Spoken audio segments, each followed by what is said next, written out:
The afternoon sun blazed mercilessly over Millbrook, Texas, casting long shadows across the dusty Main Street. Margaret Sullivan pressed her face against the cool glass of Henderson's General Store, watching the town's annual cattle auction unfold in the distance. At 23, she had grown accustomed to the whispered comments that followed her wherever she went. The birthmark that covered the left side of her face like a crimson tide had been her constant companion since birth. And in a small town like Millbrook, it made her as recognizable as the old water tower that stood crooked against the horizon. Before we jump back in, tell us where you're tuning in from. And if this story touches you, make sure you're subscribed, because tomorrow, I've saved something extra special for you. What Margaret didn't know was that today would change everything. Miles away, on the sprawling Blackstone Ranch, a man who stood 6 feet 8 inches tall was saddling his horse, preparing for a trip into town that would alter both their destinies. Forever, Margaret's fingers traced the familiar pattern on the store window as she watched the bustling activity across the street. The cattle auction drew ranchers from 3 counties, their trucks and trailers lining every available space along Main Street. She could hear the auctioneer's rhythmic chant carrying on the wind, punctuated by the occasional bellow of livestock and the shouts of ranch hands directing the flow of animals. "Margaret, dear, could you help me with these inventory sheets?" Mrs. Henderson called from behind the counter, her voice cutting through Margaret's thoughts. Eleanor Henderson had been more than an employer to Margaret over the past 5 years. She had been a lifeline, offering work when no one else in town would give the girl with the marked face a chance. The general store had become Margaret's sanctuary, a place where she could contribute something meaningful while staying mostly out of sight of the townspeople who seemed to find her appearance either pitying or uncomfortable. Margaret turned from the window, her long brown hair falling like a curtain to partially obscure the left side of her face. It was a habit she had developed over the years, this careful positioning of her hair, the strategic angling of her head, the way she always tried to keep people to her right side during conversations. These small accommodations had become second nature, as automatic as breathing. "Of course, Mrs. Henderson," Margaret replied, making her way to the back of the store where boxes of goods waited to be cataloged and shelved. As she worked, Margaret's mind wandered to the conversation she had overheard that morning between her father, Ernest Sullivan, and their neighbor, Pete Garrison. The 2 men had been discussing the upcoming harvest dance, and Pete had made an offhand comment about how it was such a shame that Margaret would likely spend another evening at home. "No point in her getting her hopes up," her father had replied, his voice carrying that familiar tone of resigned disappointment that Margaret had grown to despise. "Lord knows she's got a good heart and a sharp mind, but men don't look at faces like hers twice, especially not in a romantic way. Better she accepts her lot and finds fulfillment in other ways." The words had cut deeper than Margaret cared to admit, not because they were said with malice, but because they were said with the matter-of-fact acceptance of someone stating an obvious truth. Her own father, the man who should have been her greatest champion, had simply accepted that his daughter's physical appearance would forever limit her possibilities for love and companionship. Margaret had inherited more than just her father's pragmatic outlook on life. Ernest Sullivan was a man of facts and figures, a former schoolteacher who had turned to farming after an injury left him with a pronounced limp. He approached life with mathematical precision, calculating odds and probabilities with the same methodical approach he used to plan crop rotations. In his calculations, Margaret's chances of finding love were simply too slim to warrant false hope. The bell above the store's front door chimed, drawing Margaret from her thoughts. She glanced up to see Sarah Mitchell, the banker's daughter, entering with her usual air of confidence. Sarah was everything Margaret was not: petite, blonde, with delicate features that made men stumble over their words, and women feel simultaneously envious and protective. "Good afternoon, Mrs. Henderson," Sarah called out sweetly, then noticed Margaret kneeling beside a crate of canned goods. "Oh, hello, Margaret. How are you doing today?" There was no malice in Sarah's voice, but there was something else that Margaret had learned to recognize over the years, the carefully neutral tone people used when they were trying very hard not to stare at her birthmark. It was the vocal equivalent of looking just slightly to the right of her face during conversation, a small kindness that somehow felt worse than outright staring. "I'm well, thank you, Sarah," Margaret replied, focusing intently on the label of a tomato can. "I wanted to pick up some ribbon for the harvest dance decorations," Sarah continued, addressing Mrs. Henderson. "The committee is working so hard to make this year's dance special. It's going to be absolutely magical." Mrs. Henderson bustled around the counter, pulling out spools of colorful ribbon. "These should do nicely, dear. The whole town's been buzzing about the dance. Should be quite the evening." Margaret continued her inventory work, but she couldn't help listening as Sarah chatted excitedly about her dress, her dance partner, and the elaborate decorations planned for the event. It wasn't that Margaret particularly wanted to attend the dance, but hearing about it emphasized her position as a perpetual observer of life rather than a participant. The conversation was interrupted by the sound of heavy boots on the wooden sidewalk outside. Through the window, Margaret caught a glimpse of an enormous figure dismounting from an equally impressive horse. The man was tall enough that he had to duck slightly to avoid hitting his head on the store's doorframe as he entered, and his broad shoulders seemed to fill the entire doorway. "Afternoon, ladies," the giant said, removing his hat to reveal a head of thick, dark hair and a face that was ruggedly handsome in the way that suggested a man who spent his days working under the open sky. "I'm looking for some supplies, and I was told this was the place to come." Mrs. Henderson stepped forward with a welcoming smile. "Certainly, I'm Eleanor Henderson, and this is my store. What can I help you find?" "Name's Jake Blackstone," the man replied, his voice a deep rumble that seemed to resonate through the wooden floor. "I'm over from the Blackstone Ranch, about 30 miles west. I need some fencing supplies, nails, and whatever else you might have that could help repair storm damage." Margaret had heard of the Blackstone Ranch, though she had never seen its owner before today. The spread was legendary in the region. Thousands of acres of prime grazing land that had been in the Blackstone family for 3 generations. Jake Blackstone was reputed to be something of a recluse, a man who kept to himself and rarely came to town except for essential business. Looking at him now, Margaret could understand why his presence might be intimidating to some people. He stood at least 6 inches taller than any man she had ever seen, with hands that looked capable of handling a full-grown steer with ease. But there was something gentle in his eyes, a quiet intelligence that suggested his physical strength was matched by depth of character. "Storm damage can be expensive to repair," Mrs. Henderson said sympathetically. "That big blow we had 2 weeks ago caused problems all over the county." "Yes, ma'am, it surely did," Jake replied. "Took down about half a mile of fencing on my north pasture plus damaged the roof on one of my barns. Keeps a man busy." As Mrs. Henderson began gathering the supplies Jake needed, Sarah Mitchell seized the opportunity to introduce herself. "Mr. Blackstone, I'm Sarah Mitchell," she said, extending her hand with a dazzling smile. "My father owns the First National Bank here in town. I don't believe we've had the pleasure of meeting before." Jake shook her hand politely but briefly. "Pleasure to meet you, Miss Mitchell. I don't get to town very often, I'm afraid. The ranch keeps me pretty occupied." "Oh, I can imagine. It must be such hard work, managing all that land by yourself," Sarah said, batting her eyelashes in a way that made Margaret want to roll her eyes. "You know, we're having a harvest dance next weekend. Perhaps you'd like to attend?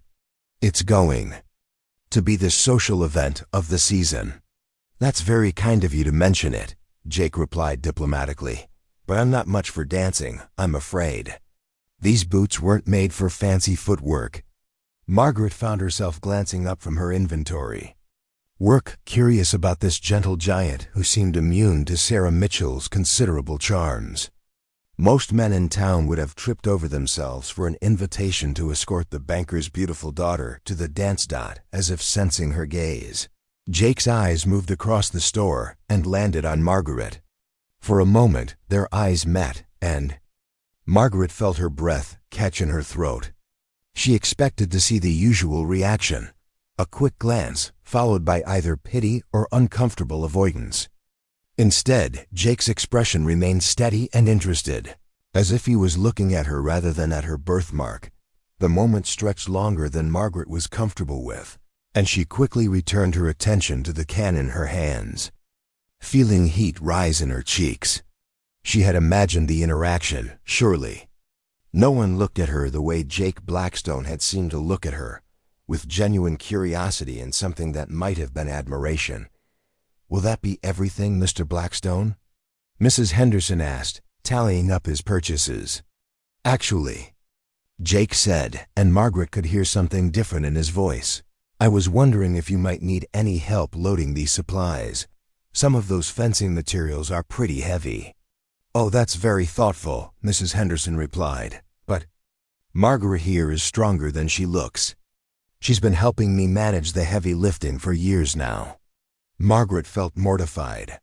The last thing she wanted was for this impressive stranger to think she was some sort of charity case who needed special consideration because of her appearance. "I can manage fine on my own," she said quietly, not looking up from her work.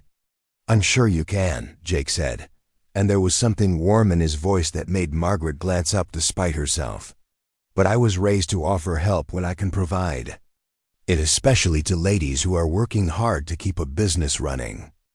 Margaret continued her inventory work, but she couldn't help listening as Sarah chatted excitedly about her dress, her dance partner, and the elaborate decorations planned for the event. It wasn't that Margaret particularly wanted to attend the dance, but hearing about it emphasized her position as a perpetual observer of life rather than a participant. The conversation was interrupted by the sound of heavy boots on the wooden sidewalk outside. Through the window, Margaret caught a glimpse of an enormous figure dismounting from an equally impressive horse.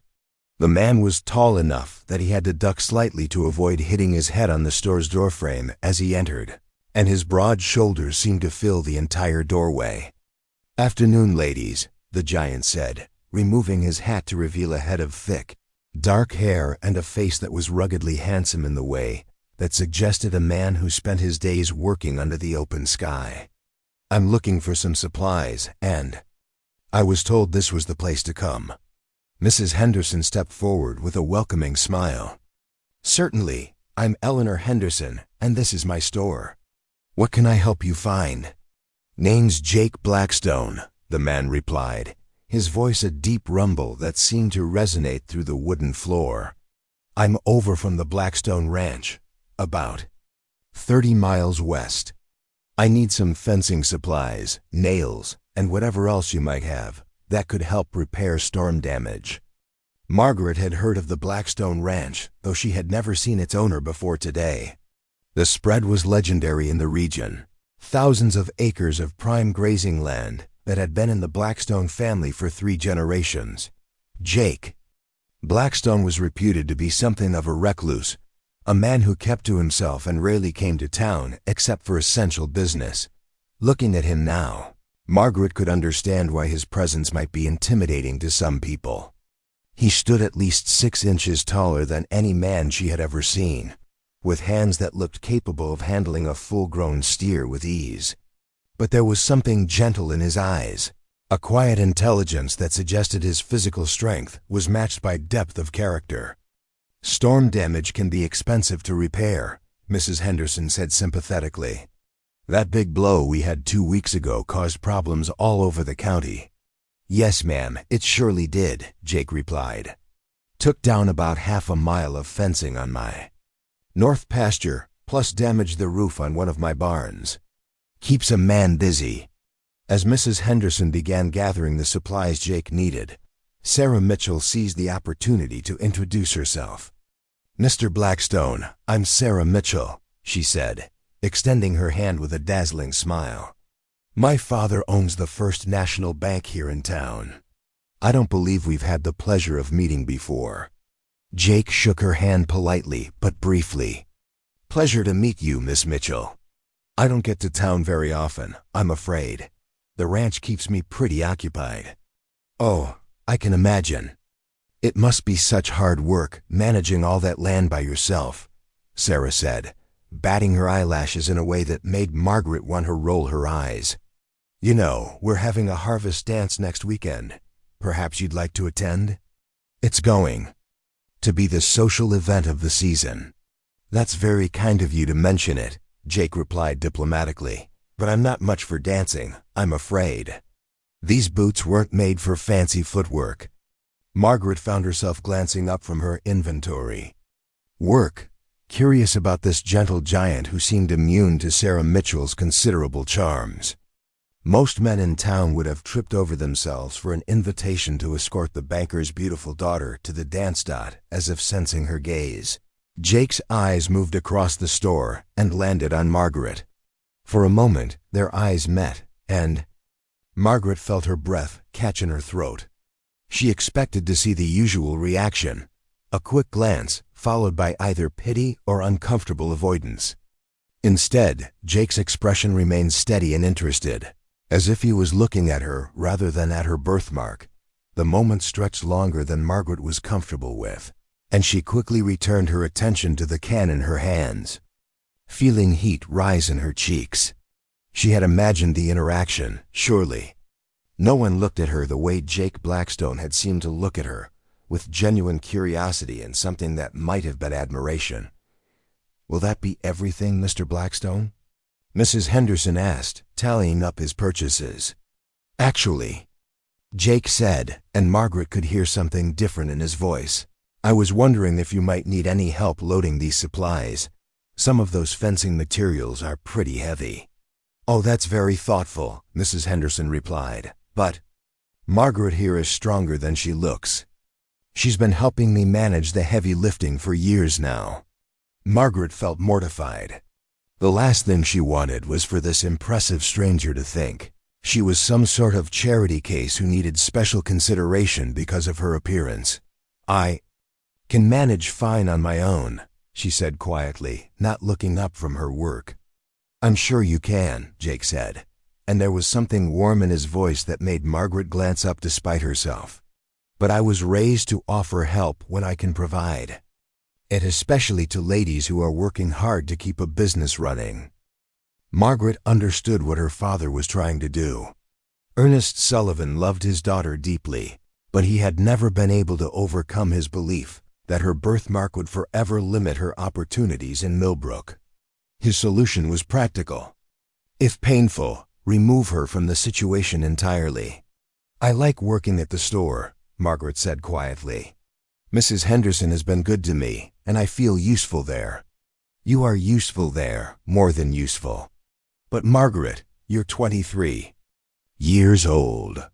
You should be thinking about your future, about building a life of your own. Staying here, hiding behind the counter of a general store ... That's not living, that's just existing." Margaret set down her paring knife, her hands trembling slightly. "And what makes you think Cedar Falls would be any different?" "People are. People, Papa. They see what they see. Perhaps. But at least you'd have a chance to find out.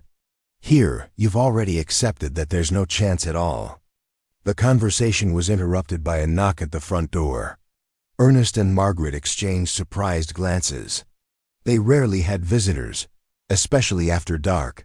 Ernest limped to the door and opened it to reveal Pete Garrison, their neighbor, looking somewhat agitated. "Evening, Ernest. Sorry to bother you so late, but I wanted to let you know there's been some strange activity over at the old Henderson place." Margaret joined her father at the door. The old Henderson place was abandoned farmstead about a mile from their property, empty for nearly 10 years since the previous owners had moved west.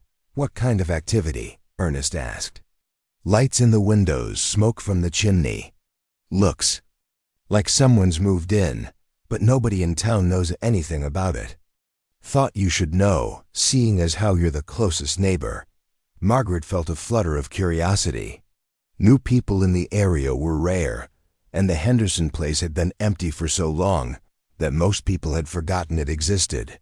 "I'll keep an eye out," Ernest promised. "Thanks for letting me know, Pete." After their neighbor left, Margaret found herself wondering about the mysterious new occupant of the Henderson place. In a small town like Millbrook, news traveled fast, and the fact that someone had moved in without anyone knowing about it was unusual. As she prepared for bed that night, Margaret's mind wandered between thoughts of Jake Blackstone's unexpected visit to the store and speculation about their new neighbor. It had been a day of small disruptions to her usual routine, and she found herself feeling more alert and curious than she had in months. Standing before her bedroom mirror, Margaret studied her reflection with the critical eye she had developed over the years. The birthmark that covered the left side of her face was as prominent as ever, a dark red stain that no amount of hair arrangement could completely conceal. But for the first time in a long while, she found herself wondering what someone else might see when they looked at her. Jake Blackstone had looked at her directly, without flinching or turning away. He had spoken to her with respect and genuine interest. Margaret tried to tell herself that she was reading too much into a simple business transaction, but she couldn't shake the memory of his steady gaze and warm voice.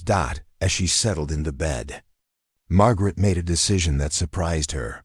Tomorrow she would take a walk past the old Henderson place on her way to work. She would satisfy her curiosity about their mysterious new neighbor, and perhaps she would allow herself to hope that life in Millbrook might hold more possibilities than her father believed. The morning sun cast long shadows across the dirt path. As Margaret made her way toward town, deliberately choosing the route that would take her past the old Henderson place, the abandoned farmstead sat in a small valley between rolling hills, hidden from the main road by a grove of ancient oak trees that had grown wild and untamed over the years of neglect. As she crested the hill that overlooked the property, Margaret stopped in surprise. The house that had stood empty and deteriorating for a decade now showed clear signs of recent habitation. Fresh lumber was stacked beside the front porch. New shingles covered sections of the roof, and a thin column of smoke rose steadily from the stone chimney. Someone had not only moved in, but was actively working to restore the place. A massive figure emerged from the barn, carrying what appeared to be a heavy beam over his shoulder, with the same ease another man might carry a fishing rod. Even from a distance, there was no mistaking Jake Blackstone's distinctive height and powerful build. Margaret felt her pulse quicken. The mysterious new neighbor was Jake Blackstone himself, the gentle giant who had treated her with such unexpected kindness at the store. Had been living just a mile from her family's farm, probably for weeks, without anyone in town knowing about it. She watched from her hidden vantage point as Jake worked with methodical efficiency, repairing what appeared to be damage to the barn's main support structure. His movements were precise and confident, speaking to years of experience with construction and repair work. This was a man who was clearly accustomed to solving problems with his own hands. Margaret realized she was running late for work and reluctantly continued on her path toward town, her mind racing with questions. Why had Jake Blackstone chosen to live in relative isolation? Why hadn't he mentioned buying the Henderson place when he was at the store? And why did the thought of him being so close to her family's farm make her feel both excited and terrified? The morning at Henderson's general store passed with unusual slowness. Margaret found herself distracted, her thoughts returning repeatedly to the scene she had witnessed at the Henderson place. Mrs. Henderson noticed her preoccupation and commented on it with her typical directness. "You seem unusually fidgety today, dear. Is everything all right?" Margaret considered sharing her discovery, but decided against it. If Jake Blackstone wanted his living situation to remain private, she had no right to spread the news around town. "I'm fine, Mrs. Henderson. Just thinking about some things Papa and I discussed last night." "About that teaching position in Cedar Falls?" Margaret looked up in surprise. She hadn't mentioned her father's suggestion to Mrs. Henderson. Word travels fast in a small town, especially when it concerns employment opportunities, Mrs. Henderson explained gently. Ernest asked me for a reference letter a few days ago. Margaret felt a stab of hurt and betrayal. Her father had been making plans without consulting her, arranging her departure from Millbrook as if her preferences didn't matter. I haven't decided whether I'm interested in the position, Margaret said carefully. I hope you'll think carefully before you make your decision, Mrs. Henderson replied. You've become indispensable here, and I would hate to lose you. But more importantly, I'd hate to see you run away from something without giving it a proper chance to develop. Before Margaret could ask what she meant by that cryptic comment, the store's bell chimed and Sarah Mitchell entered with her usual flourish. Today, however, she seemed more agitated than usual, her typically perfect composure showing signs of strain. Mrs. Henderson, I need your advice about something, Sarah announced without preamble. It's about the harvest dance. What about it, dear? Sarah glanced at Margaret, seeming to debate whether to speak freely in front of her. Apparently deciding that Margaret's opinion didn't matter, she continued. I've been trying to find an escort for the dance, someone who would be appropriate for someone in my position. Most of the eligible men in town are either too young, too old, or too. She paused, searching for a diplomatic way to express her thoughts. Too ordinary? Mrs. Henderson suggested with a slight smile. Exactly, I need someone who would make a proper impression. Someone distinguished and successful. I was thinking about that rancher who was here yesterday, Mr. Blackstone. He would be perfect, if only I could convince him to attend. Margaret felt an unexpected surge of jealousy at Sarah's words. The rational part of her mind knew that Sarah Mitchell and Jake Blackstone would make a handsome couple, the kind of pairing that would seem natural and appropriate to everyone in town. Sarah was beautiful, well-connected, and socially prominent. Jake was successful, impressive, and mysterious. Enough to be intriguing. Perhaps he's simply not interested in social events, Mrs. Henderson suggested neutrally. Or perhaps he needs the right kind of persuasion, Sarah replied with determination. I've been thinking about paying him a visit at his ranch. A personal invitation might be more effective than a casual mention in the store. Margaret's heart sank. If Sarah Mitchell set her mind to winning Jake Blackstone's attention, she would likely succeed. Sarah had advantages that Margaret could never compete with: conventional beauty, social status, and the kind of confidence that came from a lifetime of being desired and admired. That's certainly your prerogative, Mrs. Henderson said diplomatically. Though you might want to be careful about visiting a bachelor's ranch unaccompanied.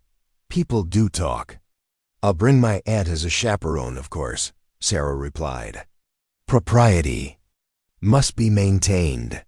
But I'm confident that once Mr. Blackstone gets to know me better, he'll realize what an excellent match we would make. After Sarah left, Mrs. Henderson studied Margaret's face with concern. You look like someone just told you Christmas was canceled, she observed. Margaret forced a smile. I'm fine, just tired, I think. Margaret, dear, I've known you for 5 years, and I've never seen you look the way you looked yesterday when that young man was in the store. Margaret felt heat rise in her cheeks. I don't know what you mean. I think you do. And I think you're selling yourself short if you believe that Sarah Mitchell's advantages are the only ones that matter to a man like Jake Blackstone. Before Margaret could respond, the conversation was interrupted by the arrival of Doc Patterson, the town's physician. Dr. Charles Patterson was a man in his 50s who had served the community for over 2 decades, earning a reputation for both medical skill and discretion. Good morning, ladies, he greeted them, removing his hat. I need to pick up some supplies for my medical bag. We've had an unusual number of accidents lately. Nothing serious, I hope? Mrs. Henderson asked as she gathered the items he requested. Mostly minor injuries from ranch work. Though I did have an interesting patient yesterday evening. That new fellow who's been working on the old Henderson place. Margaret's attention sharpened. What happened to him? Fell through some rotted floorboards. In the barn. Nothing too serious, just some cuts and bruises, but he needed some stitching up. Remarkable man, actually. Took the whole thing in stride, even helped me clean up afterward. The Henderson place has been empty for years, Mrs. Henderson said. Those buildings are probably in terrible condition. That's what I told him, but he seems determined to restore the whole property himself. Said he's been working on it for about a month now, living in a tent while he makes the house habitable. Doc Patterson shook his head admiringly.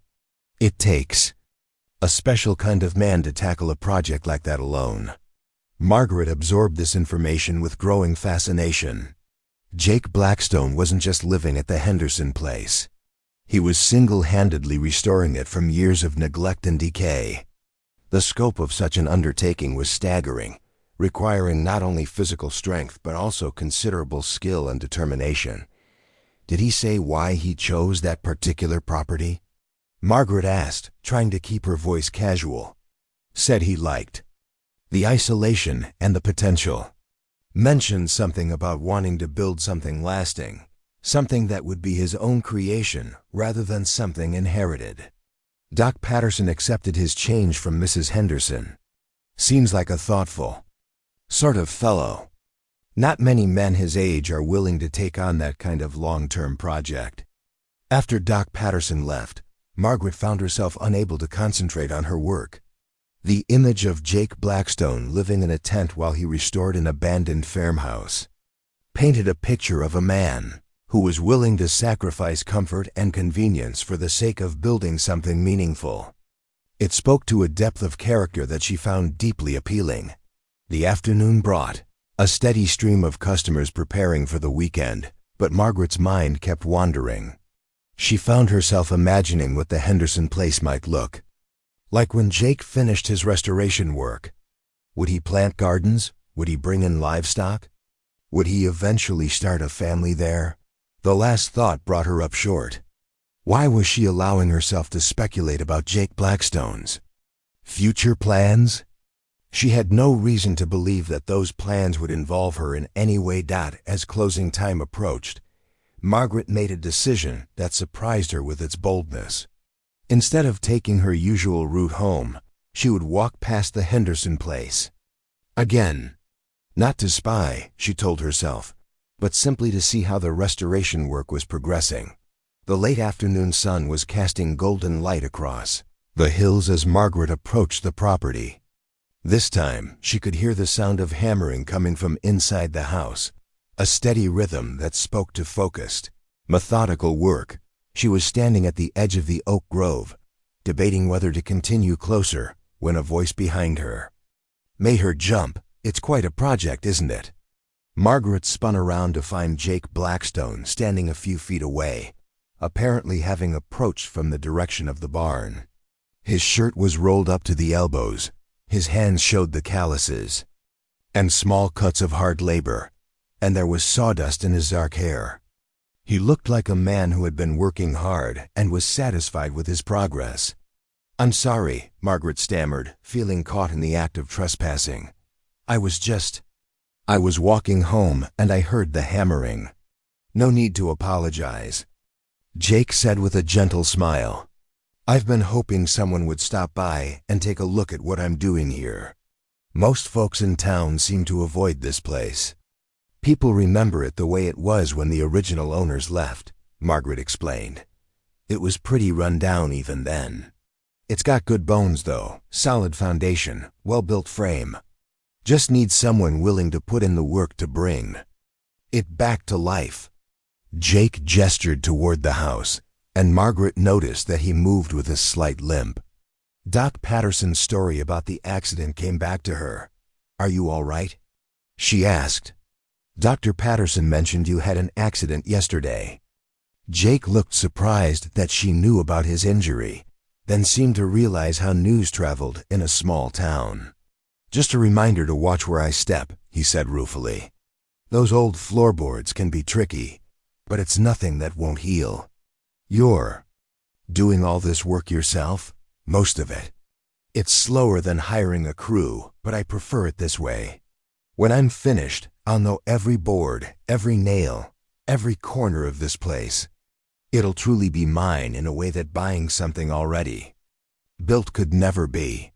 There was something in his voice when he said this that made Margaret look at him more closely. Jake Blackstone spoke like a man who had spent a lot of time thinking about what it meant to create something lasting, something that would reflect his own efforts and choices. Would you like to see what I've accomplished so far? He asked, and there was a note of genuine enthusiasm in his voice that Margaret found irresistible. I don't want to keep you from your work, she said, even as she found herself nodding. I could use a break anyway, and I'd like to get someone else's opinion on what I'm doing. Jake led her toward the house, pointing out the repairs he had made to the foundation, the new steps he had built for the front porch, and the fresh coat of paint he had applied to the exterior walls. His pride in his work was evident, but it was the quiet pride of craftsmanship rather than boastful display that inside. The transformation was even more impressive. What Margaret remembered as a series of small, dark rooms had been opened up into a spacious, light-filled living area. Jake had removed several walls, creating a sense of openness and flow that made the house feel much larger than its actual square footage. This is amazing, Margaret said, genuinely impressed. It's like a completely different house. That was the idea. The original layout was practical but cramped. I wanted to create something that felt welcoming, somewhere a person could really live rather than just exist. As they walked through the house, Jake explained his vision for each room, his plans for the kitchen, his ideas for the bedrooms upstairs. He spoke with the passion of someone who could see not just what was, but what could be. Margaret found herself caught up in his enthusiasm, offering suggestions and asking questions about his techniques. You have a good eye for this, Jake commented as they examined the kitchen area. Your suggestion about the window placement would really improve the light in here. Margaret felt a flush of pleasure at the compliment. No one had ever asked for her opinions about construction or design before. My father built our house, she explained. I helped him with some of the finish work when I was younger. I learned a lot just by watching. It shows. You understand how a space should feel, not just how it should look. They were standing close together, examining the framework for what would become a large kitchen window, when Margaret became acutely aware of Jake's physical presence. He was close enough that she could smell the scent of sawdust and honest sweat, could see the concentration lines around his eyes, could notice the careful way he moved to accommodate his injured leg. I should probably head home, Margaret said suddenly, stepping back. My father will be wondering where I am. Of course, Jake replied, though he seemed reluctant to see her go.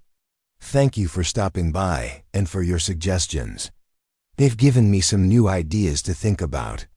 As Margaret walked home in the gathering dusk, she found her mind spinning with everything she had seen and heard. Jake Blackstone was not just restoring a house, he was creating a home. And for a brief, wonderful moment, standing in that transformed kitchen, she had been able to imagine herself as part of that creation. But reality reasserted itself as she approached her family's farm. Men like Jake Blackstone didn't choose women like her. Sarah Mitchell would visit his ranch with her aunt as chaperone, and she would use all her considerable charm and beauty to win his attention. Margaret would return to her quiet life at the general store, and Jake would become just another memory of what might have been. Ernest Sullivan was waiting for her when she arrived home, his expression showing both concern and irritation. You're nearly an hour late, Margaret. Where have you been? Margaret considered lying, but decided on a version of the truth. I stopped to look at the old Henderson place. Someone's been restoring it. Yes, Pete mentioned seeing activity over there. Do we know who's taken it on? Jake Blackstone, from the ranch, the man who came into the store yesterday. Ernest's eyebrows rose, Interesting. That's quite an undertaking for one man. Must have considerable resources to take on a project like that. As they prepared their evening meal, Ernest seemed unusually thoughtful. Finally, as they sat down to eat, he broached the subject that had clearly been on his mind. "Margaret, I heard back from the school board in Cedar Falls today. They're very interested in interviewing you for that teaching position." Margaret set down her fork. "Papa, I haven't said I wanted the job." "I know, but I think you should at least consider it. This could be a real opportunity for you to build a different kind of life. What if I don't want a different kind of life? What if I'm content with the life I have here?" Ernest studied his daughter's face carefully. There was something different about her tonight, a spark of animation that he hadn't seen in years. But his practical nature warned him against reading too much into what might be a temporary mood. "Margaret, I need to speak plainly with you. You're a beautiful, intelligent young woman with so much to offer the world. But in this town, people will never see past that mark on your face. They'll never give you the chance you deserve to find love, to build a family, to be truly happy. And you think running away to Cedar Falls will change that? I think it will give you a chance to find out. Here, you've already accepted that you'll spend your life alone. There, you might discover possibilities you never imagined." Margaret looked at her father, seeing the love and concern in his eyes, but also seeing the resignation that had shaped so many of his decisions about her future. "What if someone here could see past my appearance? What if there was someone who could look at me and see something worth caring about?" Ernest's expression softened with pity. "Oh, Margaret, I wish that were possible. I truly do. But hoping for something that's never going to happen will only make you miserable.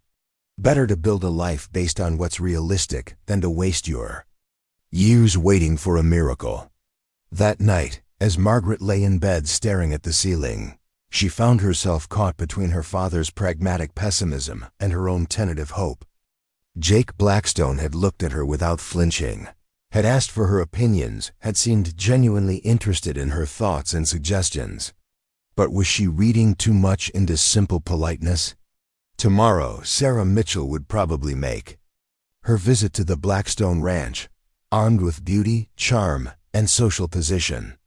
Margaret tried to prepare herself for the inevitable news that Jake Blackstone had been charmed by the banker's daughter, that he would escort Sarah to the harvest dance, that Margaret's brief moment of possibility had been nothing more than wishful thinking. But as she drifted off to sleep, Margaret couldn't quite shake the memory of standing in that transformed kitchen, sharing ideas about windows and light, feeling for the first time in her life like someone valued her thoughts and welcomed her presence. Maybe her father was right. Maybe she was setting herself up for disappointment. But maybe, just maybe, there were different kinds of miracles than the ones people expected. The next morning brought unseasonably warm weather and an atmosphere of anticipation to Millbrook. Saturday meant the weekly farmers' market in the town square, and Margaret could see from the store window that vendors were already setting up their stalls despite the early hour. The market always drew people from the surrounding farms and ranches, creating one of the few truly social gatherings of the week. Margaret was arranging a display of preserving jars when Mrs. Henderson approached with an unusual request. "Margaret, dear, I need you to make a delivery today. Mrs. Whitman ordered some special fabric for her daughter's wedding dress, and she's too ill to come into town herself." The Whitman farm lay about 8 miles north of Millbrook, a journey that would normally take Margaret most of the morning. But today, the prospect of leaving town appealed to her. She had spent a restless night thinking about Sarah Mitchell's planned visit to Jake Blackstone, and the distraction of a long walk would be welcome. "Of course, Mrs. Henderson, I'll pack everything carefully." As Margaret prepared for her journey, she couldn't help but notice the unusual amount of activity. On Main Street, 2 elegant carriages had arrived from the direction of the Mitchell house, and she could see Sarah herself emerging from the second carriage, dressed in her finest riding habit and accompanied by an older woman who could only be the aunt she had mentioned as chaperone, Margaret's heart sank as she watched Sarah direct the loading of what appeared to be an elaborate picnic basket into the lead carriage. The banker's daughter was clearly planning more than a simple social call. She was mounting a full campaign to win Jake Blackstone's attention. Forcing herself to look away, Margaret gathered the wrapped fabric and set out on the road to the Whitman farm. The morning was beautiful, with wildflowers blooming along the roadside and a gentle breeze that carried the scent of ripening wheat from the surrounding fields. Under normal circumstances, Margaret would have enjoyed the solitude and natural beauty of the walk.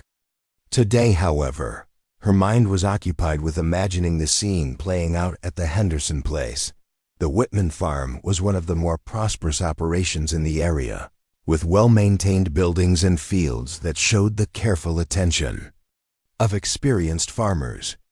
Margaret had always liked Mrs. Whitman, a woman who had never seemed to notice or care about her facial birthmark and who always treated her with genuine warmth. She found Mrs. Whitman resting on the front porch, looking pale and weak but managing a welcoming smile when she saw Margaret approaching. "Margaret, dear, how good of you to make this long trip. I was so disappointed when I couldn't get into town myself, but this summer fever has really knocked me down." "It's no trouble at all, Mrs. Whitman. I hope you're feeling better soon." As Margaret handed over the carefully wrapped fabric, Mrs. Whitman's eyes lit up with pleasure. "This is perfect. Lucy will be so pleased. She's been fretting about this dress for weeks." Mrs. Whitman paused, studying Margaret's face with the shrewd eyes of a woman who had raised 5 daughters. "You look troubled, dear. Is everything all right?" Margaret hesitated, surprised by the older woman's perceptiveness. "I'm fine, thank you. Just thinking about some changes that might be coming." Changes can be frightening, but they're often exactly what we need, even when we don't realize it. Mrs. Whitman's expression grew thoughtful. "You know, I've been thinking lately about how we sometimes accept limitations that aren't really there.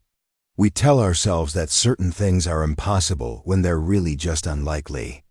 Before Margaret could ask what she meant by that cryptic comment, they were interrupted by the arrival of Tom Whitman, Mrs. Whitman's eldest son. Tom was a pleasant young man in his late 20s who had always been kind to Margaret, treating her with the same respectful friendliness he showed everyone. "Margaret, good to see you. How's your father doing?" "He's well, thank you, Tom. How are the crops looking this year?" "Better than expected. Considering the late rains we had in spring, should be a good harvest." Tom glanced at his mother with concern. "Mama, you shouldn't be sitting out here in this heat. Dr. Patterson said you need to rest." "I'm perfectly fine, Thomas. Don't fuss." But Mrs. Whitman did look tired, and Margaret could see the wisdom in Tom's concern. "I should be getting back to town," Margaret said. "Please take care of yourself, Mrs. Whitman." "Wait just a moment, dear." Mrs. Whitman reached into her sewing basket and pulled out a small wrapped package. "I have something for you. A little thank you for making this trip." Margaret unwrapped the package to find a beautiful hair ribbon made of deep blue silk that perfectly matched her eyes. It was the kind of elegant accessory that Margaret had always admired, but never thought to buy for herself. "Mrs. Whitman, this is lovely, but I can't accept." "Nonsense. Every young woman should have beautiful things. Promise me you'll wear it sometime when you want to feel special." Margaret tucked the ribbon carefully into her bag, touched by the unexpected gift and the kindness behind it. The walk back to Millbrook gave Margaret plenty of time to think about Mrs. Whitman's comments about accepting unnecessary limitations. Was that what she had been doing? Had she convinced herself that love and romance were impossible for her without ever really testing that assumption? As she approached the outskirts of town, Margaret made an impulsive decision. Instead of returning directly to the store, she would take the path that led past the Henderson place. Not to spy on Sarah Mitchell's visit, she told herself, but simply because the route was pleasant and she wasn't quite ready to return to the confines of town. But as she crested the hill that overlooked Jake's property, Margaret was surprised to see no sign of Sarah's carriages. The yard was empty except for Jake's own wagon, and she could see him working alone on what appeared to be a new fence around the front of the property. Curiosity overcame caution, and Margaret found herself walking down the hill toward the farmhouse. Jake looked up as she approached, his face lighting up with a smile that made her heart skip a beat. "Margaret, what brings you out this way again?" "I was making a delivery to the Whitman farm," she explained, holding up her empty bag as evidence. "I thought I'd take the scenic route back to town. I'm glad you did. I've been hoping to show you the progress I made on the kitchen since yesterday." Margaret glanced around the empty yard. "I thought ... That is, I expected you might have company today." Jake's expression grew puzzled. "Company? No, I've been working alone all morning." "Were you expecting someone to be here?" Margaret felt a wave of confusion mixed with relief. "I saw Sarah Mitchell leaving town this morning with her aunt. I thought they were coming to visit you." "Miss Mitchell? I can't imagine why she would want to visit here. This place isn't exactly ready for social calls yet." Margaret realized that Sarah's expedition must have been directed elsewhere, perhaps to the main Blackstone ranch rather than to Jake's restoration project. The relief she felt at this realization was stronger than she cared to examine too closely. "Would you like to see what I've accomplished?" Jake asked, gesturing toward the house. "I don't want to keep you from your work." "You're not keeping me from anything. Besides, I could use your opinion on something." Inside the house, Margaret was amazed by the transformation that had taken place in just one day. Jake had installed the kitchen window they had discussed, and the room was now flooded with natural light. He had also begun work on custom cabinets that showed both skill and artistic sensibility. "This is incredible," Margaret said, running her hand along the smooth wood of a cabinet door.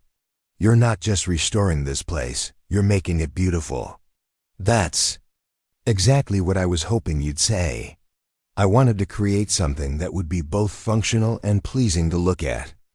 Jake led her to the window they had discussed the day before. "Your suggestion about the placement was perfect. The light comes in at just the right angle during the morning hours." Standing together in the bright kitchen, Margaret felt the same sense of connection she had experienced the day before. There was something about sharing ideas with Jake, about contributing to his vision for this place, that made her feel valued in a way she had never experienced before. "I have something else to show you," Jake said, leading her toward the back of the house. "I started working on this last night after you left." He opened a door that Margaret remembered leading to a small, dark pantry. Instead, she found herself looking into a cozy room with built-in bookshelves lining one wall and a large window that offered a view of the rolling hills beyond the property. "A library," Margaret breathed, stepping into the room with wonder. "I noticed yesterday that you have the kind of mind that appreciates books and learning. I thought this house should have a proper place for reading and thinking." Margaret turned to look at Jake with amazement. "You built this because of something you noticed about me." "I built it because a house should reflect the interests and needs of the people who live in it. And I found myself thinking about what kind of person would appreciate a space like this." The implications of his words hung in the air between them. Jake had designed this room with her in mind, had imagined her sitting in the window seat with a book, had created a space that reflected his understanding of who she was as a person. "Jake," Margaret said softly, "I need to ask you something directly. Are you planning to court Sarah Mitchell?" Jake's expression shifted to one of genuine surprise. "Sarah Mitchell? Why would you think that? She's beautiful, well-connected. Everything a successful man would want in a wife. And she's clearly interested in you. I'm sure Miss Mitchell is a lovely person, but I'm not interested in her in that way. Why not?" Jake was quiet for a long moment, his eyes studying Margaret's face with an intensity that made her feel exposed and vulnerable. "Because beauty, that's only on the surface, doesn't interest me. Because social connections matter less to me than genuine character." And because I've met someone who makes me think about what I really want in a partner. Margaret's breath caught in her throat. Who? Instead of answering directly, Jake stepped closer to her, close enough that she could see the flecks of gold in his brown eyes. Margaret, I know this might seem sudden, but I need you to know something. When I look at you, I don't see what other people see. I see intelligence and kindness and strength. I see someone who understands the value of building something lasting and meaningful. I see someone I could build a life with. Margaret felt tears spring to her eyes. Jake, you don't understand. People in this town, my own father, they think I'm too damaged for someone like you to ever want me. Then they're fools who don't know how to see what really matters. Jake reached out and gently touched the left side of her face, his fingers tracing the edge of her birthmark with tenderness rather than revulsion. This doesn't define you, Margaret. It's just one small part of who you are, and who you are is someone extraordinary. Margaret had dreamed of such a moment, but had never truly believed it could happen. The gentle touch of Jake's hand on her face was more healing than years of trying to hide from the world. I care about you, Margaret. More than I probably should after knowing you for such a short time. And I want you to know that if you'll have me, I'd like to court you properly. Margaret's mind raced with 1,000 concerns and objections. What would people say? What would her father think? How could someone like Jake Blackstone really want someone like her? But looking into his eyes, seeing the sincerity and warmth, there, Margaret found herself believing in possibilities she had never dared to consider. Yes, she whispered. Yes, I would like that very much. Jake's smile was radiant. Then we'll take this slowly, properly. I want everyone in town to see that I'm serious about you, that this isn't some passing fancy or act of charity. As they walked back toward town together, Margaret felt as if she were living in a dream. Jake Blackstone, the man every eligible woman in the county would want, had chosen her. He had looked past her birthmark and seen something worth caring about. But as they approached the outskirts of Millbrook, reality began to reassert itself. Margaret knew that their courtship would not be met with universal approval. People would question Jake's judgment, wonder what he could possibly see in her, assume that he was either making a mistake or acting out of pity. Most challenging of all would be her father's reaction. Ernest Sullivan had spent Margaret's entire life convincing her that romantic love was not in her future. Learning that his daughter had captured the attention of one of the most eligible bachelors in the region would challenge everything he believed about her, limitations and possibilities. Margaret, Jake said as they paused at the point where their paths would diverge, I want you to know that I understand this won't be easy. People will talk. They'll question my judgment. They'll probably say things that will hurt you. I know, Margaret replied quietly. But I also want you to know that none of that matters to me. What matters is how I feel about you, and how you feel about me. Everything else is just noise. Jake took her hand in his large, calloused one. Will you allow me to escort you to the harvest dance next weekend? Margaret's eyes widened. The harvest dance was the social event of the year in Millbrook, attended by everyone who mattered in the community. Arriving as Jake Blackstone's escort would be a public declaration that would change everything. Are you certain you want to do that? She asked. Once people see us together at the dance, there will be no hiding what's happening between us. Good, Jake said firmly. I want everyone to know. I want them to see that I've chosen you and that I'm proud to be seen with you. As Margaret walked the final distance to town alone, her mind buzzed with the enormity of what had just occurred. In the space of one conversation, her entire future had been transformed. The life of quiet spinsterhood that she and her father had accepted as inevitable was suddenly no longer her only option, but she also knew that the real challenges were just beginning. Tonight, she would have to tell her father about Jake's intentions, and she could already imagine his reaction. Ernest Sullivan would be skeptical, worried, probably convinced that she was setting herself up for heartbreak. Tomorrow, news of Jake's interest would begin to spread through the town, and Margaret would have to face the whispers, the stares, and the inevitable questions about what a man like Jake Blackstone could possibly see in her.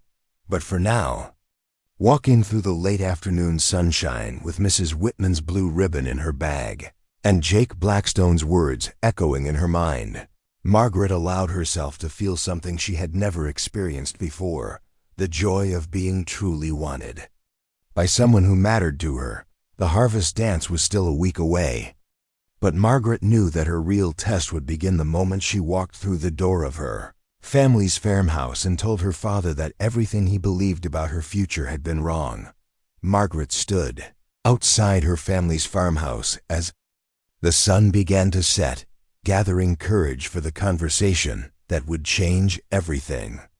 Through the kitchen window, she could see her father preparing their evening meal with his usual methodical precision. In a few minutes, she would walk through that door and shatter every assumption Ernest Sullivan had built about his daughter's future. Taking a deep breath, Margaret stepped inside. The familiar sounds and smells of home, the tick of the mantel clock, the aroma of fresh bread, the creak of well-worn floorboards seemed different somehow, as if Jake Blackstone's words had altered not just her future, but her perception of everything around her. "You're later than usual again," Ernest observed without looking up from the stove. "Mrs. Henderson keeping you busy with special projects?" "I made a delivery to the Whitman farm today. Mrs. Whitman is still recovering from that's summer fever." Ernest nodded, stirring a pot of vegetable soup. "Tom Whitman mentioned his mother was poorly when I saw him at the grain elevator yesterday. Good of you to make the trip." Margaret watched her father's precise movements, the way he measured salt with mathematical accuracy, the careful attention he paid to every detail. Ernest Sullivan approached cooking the same way he approached everything else in life, with logical efficiency and minimal waste. It occurred to her that he had applied this same methodology to planning her future, calculating the most practical outcome based on the available variables. "Papa, I need to tell you something important." Something in her tone made Ernest look up from his cooking. He studied her face with the sharp attention of a man trained to notice details. "You look different tonight, Margaret, almost excited about something." Margaret sat down at the kitchen table, her hands folded carefully in her lap. "I've had an interesting few days. I've been talking with someone who's expressed an interest in in courting me." Ernest's spoon stopped moving. He turned slowly to face his daughter, his expression shifting from surprise to concern. "Courting you, Margaret? Who have you been talking to?" "Jake Blackstone, the rancher who came into the store earlier this week." Ernest set down his spoon with deliberate care, his movements suddenly stiff and controlled. "Margaret, I need you to think very carefully about what you're telling me. Are you certain you understood his intentions correctly?" The question stung, but Margaret forced herself to remain calm. "He was very clear about his intentions, Papa. He asked permission to court me properly, and he's invited me to attend the harvest dance with him as his escort." Ernest pulled out a chair and sat down across from her, his face grave. "Margaret, listen to me very carefully. I don't know what this man said to you, but I'm concerned that you may have misunderstood his meaning." "I didn't misunderstand anything. He told me he cares about me, that he wants to court me with the intention of marriage." "Marriage?" Ernest's voice rose slightly. "Margaret, look at yourself. Really look at yourself. You're a wonderful girl, with many fine qualities, but Jake Blackstone is a successful, wealthy man who could have his choice of any woman in 3 counties. Why would he choose you?" The words hit Margaret like physical blows, even though she had expected them.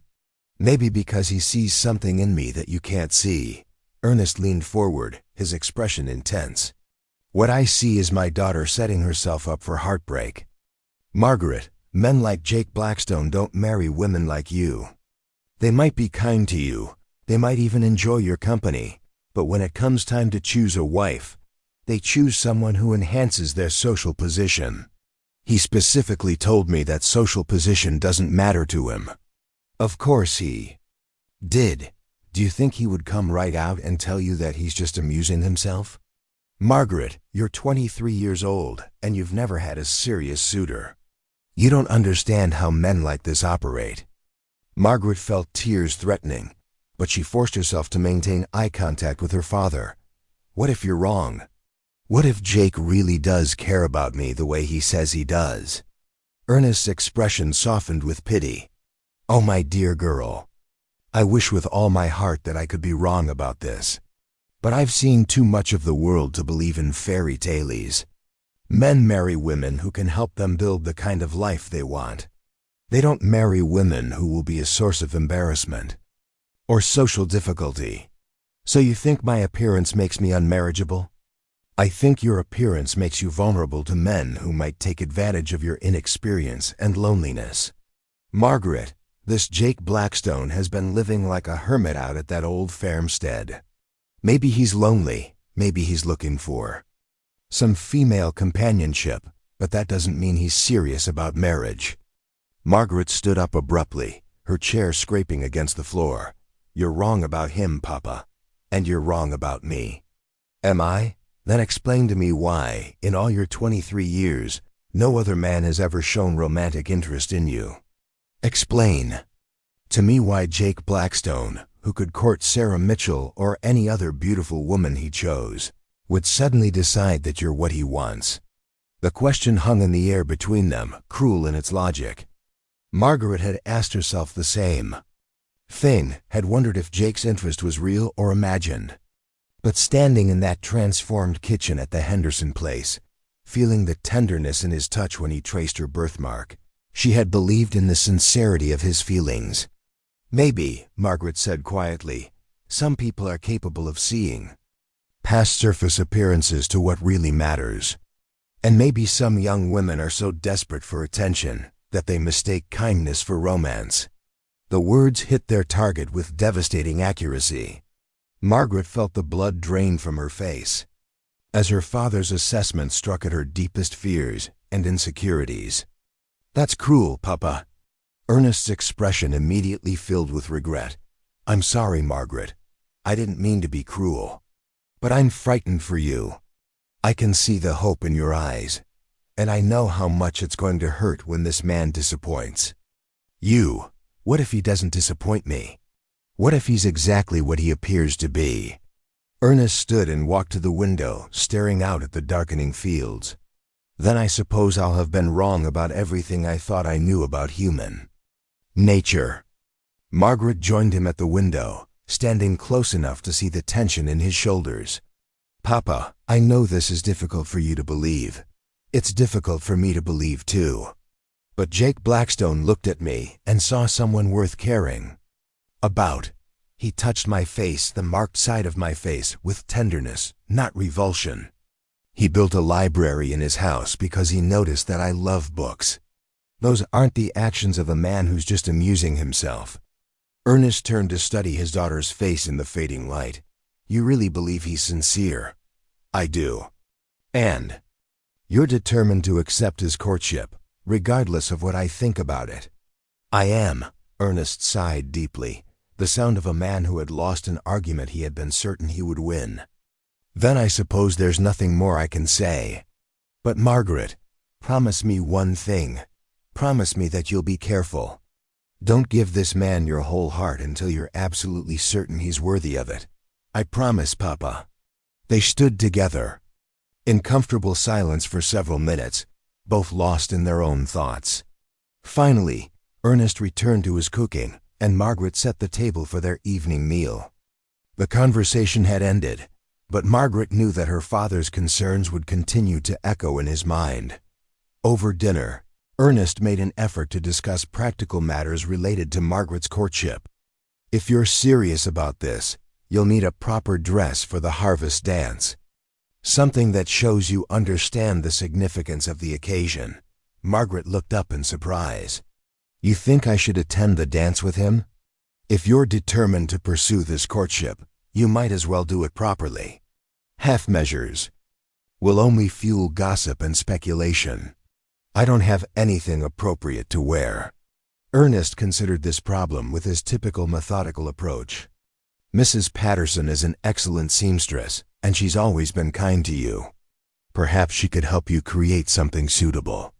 The fact that her father was now helping to plan her appearance at the dance represented a major shift in his thinking. Despite his concerns about Jake's intentions, Ernest Sullivan was choosing to support his daughter's happiness, even if he questioned the wisdom of her choices. There's something else we need to discuss, Ernest continued.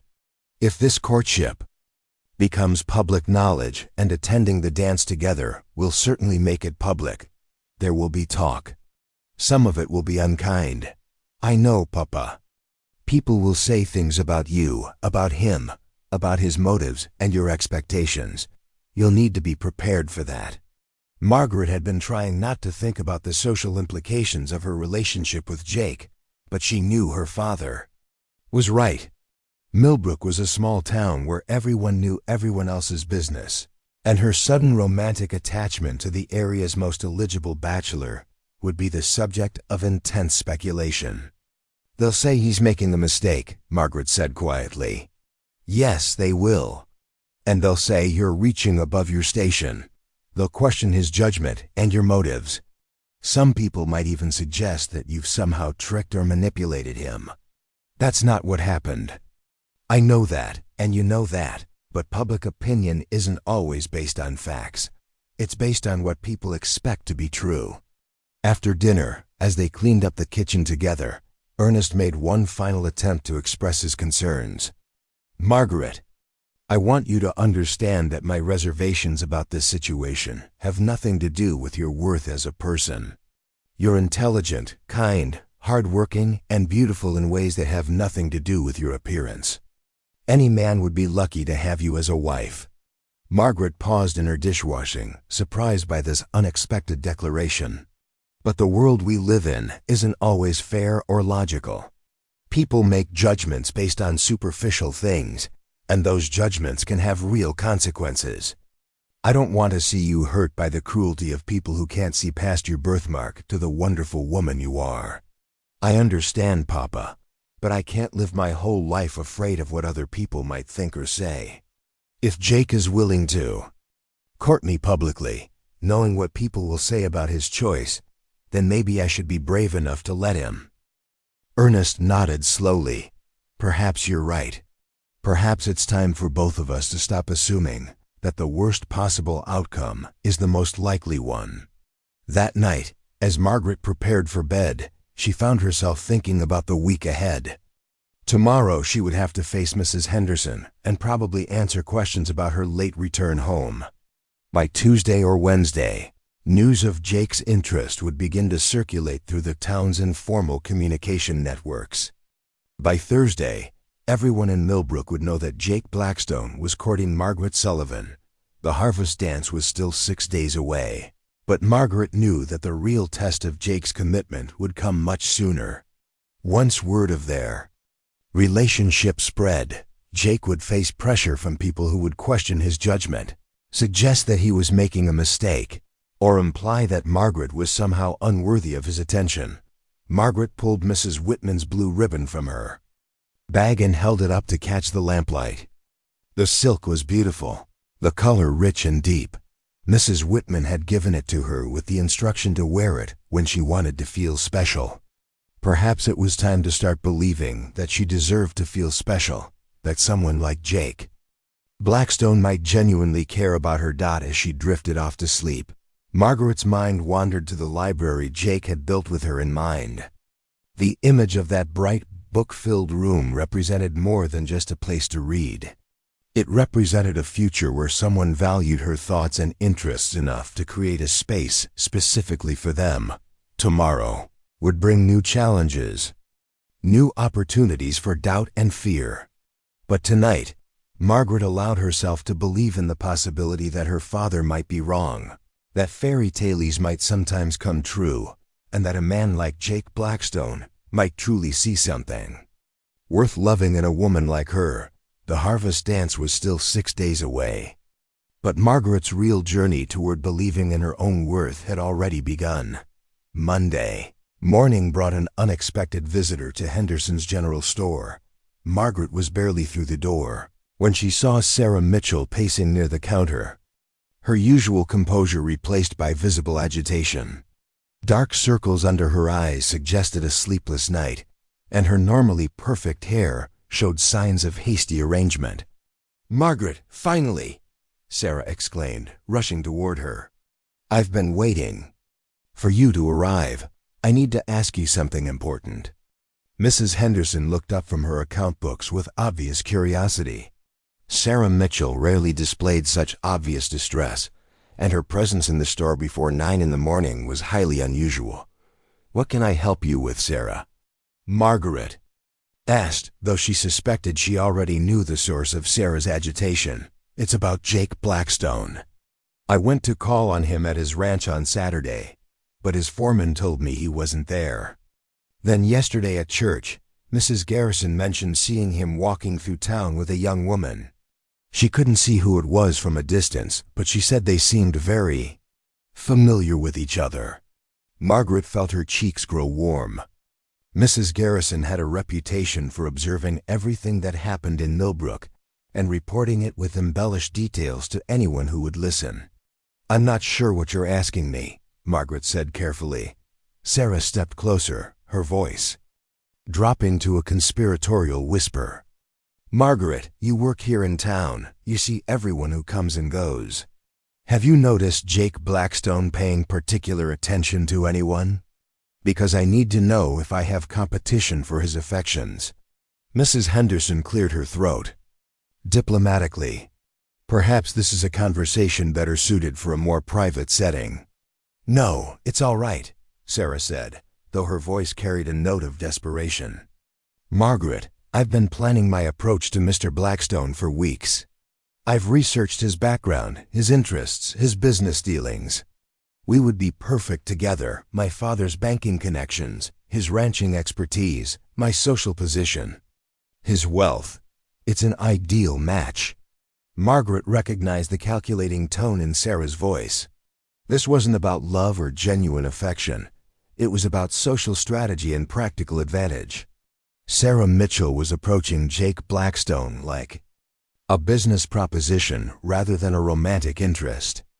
"Sarah," Margaret said gently, "perhaps Mr. Blackstone isn't interested in the kind of arrangement you have in mind." "What do you mean?" "Maybe he's looking for something different in a partner, something that can't be calculated or strategized." Sarah's eyes narrowed. "You sound like you know something specific about his preferences." "Margaret, has Jake Blackstone said something to you about what kind of woman he's interested in?" The moment had arrived sooner than Margaret had expected. She could deflect Sarah's questions, continue to hide behind her usual invisibility, and let events unfold naturally. Or she could be honest about her relationship with Jake, accepting the consequences of making their courtship public knowledge. Before Margaret could answer, the store's bell chimed, and Jake Blackstone himself walked through the door. He was dressed more formally than usual, in a clean white shirt and dark jacket that emphasized his impressive height and broad shoulders.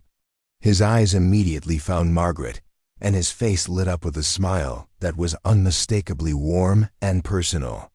"Good morning, Margaret," he said, his voice carrying a note of intimacy that made Sarah's head snap around in surprise. "Good morning, Jake," Margaret replied, and she was proud that her voice remained steady despite the sudden acceleration of her heartbeat. Jake's gaze shifted to Sarah and Mrs. Henderson, acknowledging them with polite nods before returning his attention to Margaret. "I was hoping I might speak with you privately," he said. "I have something I'd like to discuss with you." Sarah's mouth dropped open in obvious shock. The familiar tone between Margaret and Jake, the way he had ignored her presence to focus on Margaret, the clear implication that they had personal business to discuss, all of it shattered her assumptions about the social hierarchy she had taken for granted. "Margaret," Sarah said slowly, Do you and Mr. Blackstone know each other well?" Before Margaret could answer, Jake stepped forward with the quiet confidence of a man who had nothing to hide. "Miss Mitchell, I believe you should know that I'm currently courting Margaret, and I hope to continue doing so with her permission."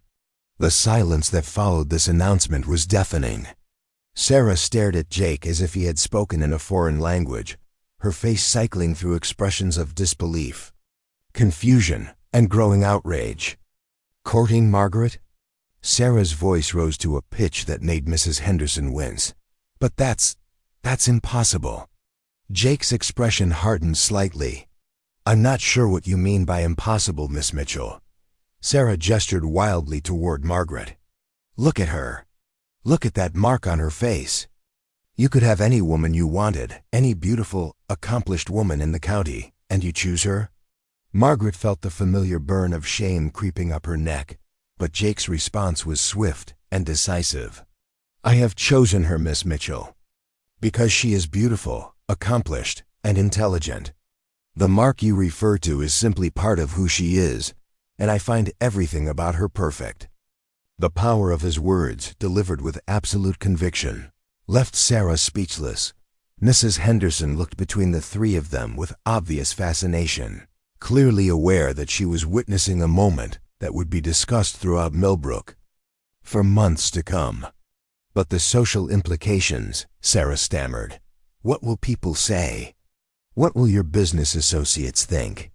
"I couldn't care less what anyone else thinks," Jake replied firmly. "Margaret is the woman I want to court, and eventually, if she have me, the woman I want to marry." Sarah's face had gone pale, and Margaret could see the exact moment when the banker's daughter realized that all her careful planning and social maneuvering had been for nothing. Jake Blackstone was not available for the kind of strategic alliance she had envisioned because he had already chosen someone based on entirely different criteria. "This is madness," Sarah whispered, then turned and fled from the store, leaving the bell jangling violently in her wake. In the silence that followed, Mrs. Henderson stood up and walked to the front window, watching Sarah's retreating figure with obvious concern. "Well," she said finally, "I suspect that news will be all over town within the hour." Jake turned to Margaret, his expression serious. "I'm sorry that happened this way. I had hoped to tell people about our courtship more gradually, but I couldn't stand by and let her speak to you that way." Margaret looked up at him with wonder. "You defended me. In front of Sarah Mitchell, you chose to defend me." "Of course I did. Margaret, you need to understand something. When I court a woman, I do it publicly and proudly. I'm not ashamed of my choice, and I won't allow anyone else to suggest that I should be." Mrs. Henderson returned to the counter, her expression thoughtful. "Mr. Blackstone, I hope you're prepared for the reaction this news is going to generate. Sarah Mitchell isn't the only person in town who will question your judgment. I understand that, Mrs. Henderson, but I've made my choice based on what matters to me, not on what other people expect. And Margaret," Mrs. Henderson continued, "you should be prepared for some difficult conversations over the next few days. Not everyone is going to be as accepting as I am." Margaret nodded, though she felt a flutter of anxiety about what lay ahead.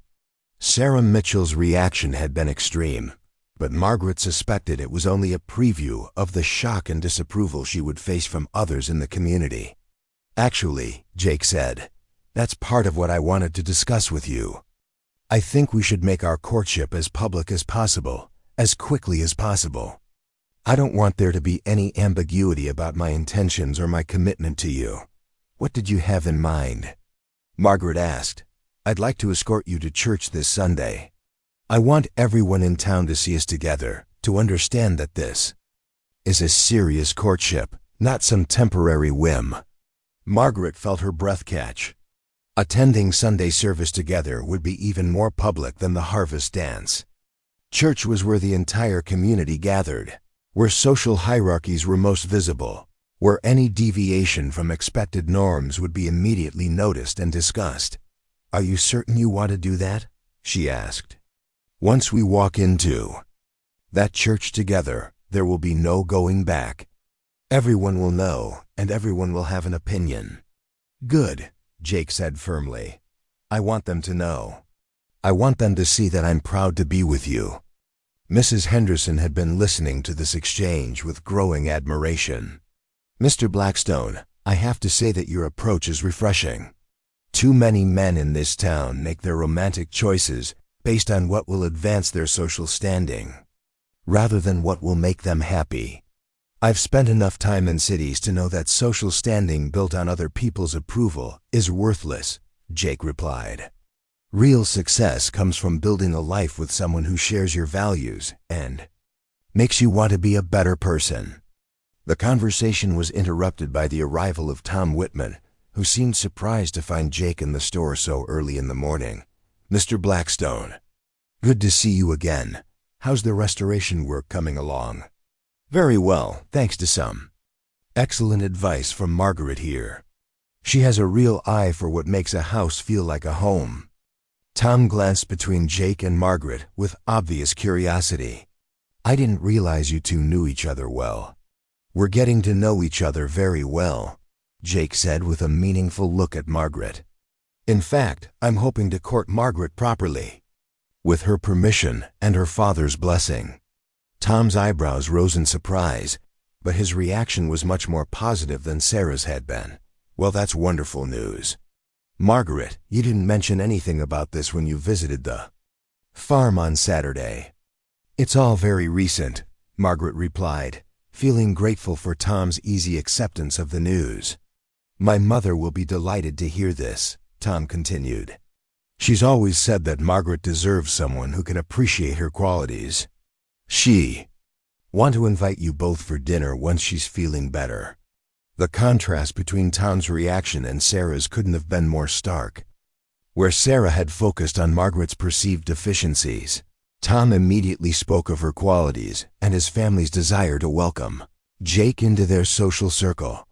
After Tom completed his purchase and left, Jake turned to Margaret with evident satisfaction. You see, not everyone is going to react like Miss Mitchell did.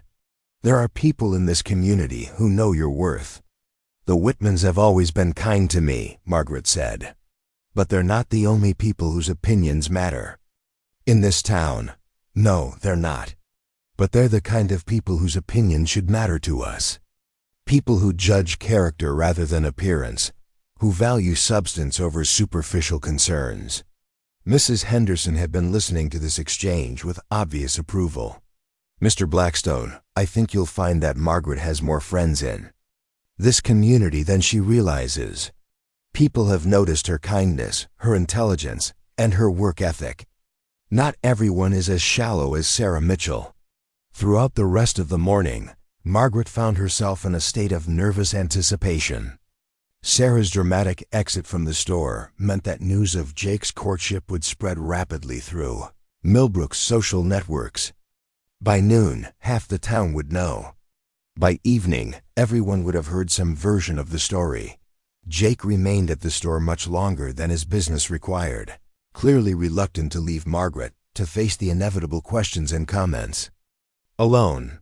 He helped her with inventory tasks, engaged Mrs. Henderson in conversation about the town's history, and made it clear through his presence that his interest in Margaret was genuine and ongoing. Around mid-morning, several customers entered the store with unusual frequency, clearly hoping to verify the rumors that were already beginning to circulate. Mrs. Henderson handled these fishing expeditions with diplomatic skill, confirming that Mr. Blackstone was indeed calling on Margaret without providing details that might fuel further gossip. When Jake finally prepared to leave, he took Margaret's hand in full view of Mrs. Henderson and the elderly Mrs. Porter, who had been examining fabric with suspicious thoroughness for the past 20 minutes. I'll call on you and your father tomorrow evening, he said formally. I want to discuss our courtship with him properly and ask for his permission to escort you to church on Sunday. Margaret nodded, acutely aware of Mrs. Porter's wide-eyed attention to every word of their conversation. Until tomorrow then, Jake sighed, raising her hand to his lips for a brief respectful kiss that made Mrs. Porter gasp audibly.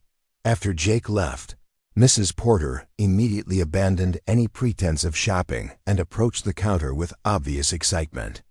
"Margaret, dear, is it true? Is Jake Blackstone really courting you?" "Yes, Mrs. Porter, it's true." "Well, I never." "Wait until I tell Henry about this. He always said you were too smart and too good for the young men in this town. I suppose it takes a real man to recognize quality when he sees it." Margaret felt a surge of gratitude toward Mrs. Porter, whose enthusiastic approval helped counterbalance the memory of Sarah Mitchell's horrified reaction. As the day progressed, Margaret realized that the community's response to her courtship would be more complex and varied than she had anticipated. While some people would undoubtedly share Sarah's shock and disapproval, others seemed genuinely pleased that Margaret had found someone who appreciated her worth.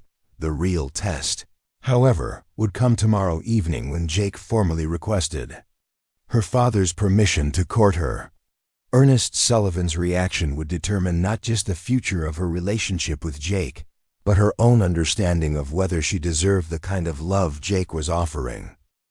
By Tuesday evening, the entire town of Millbrook was buzzing with news of Jake Blackstone's courtship of Margaret Sullivan.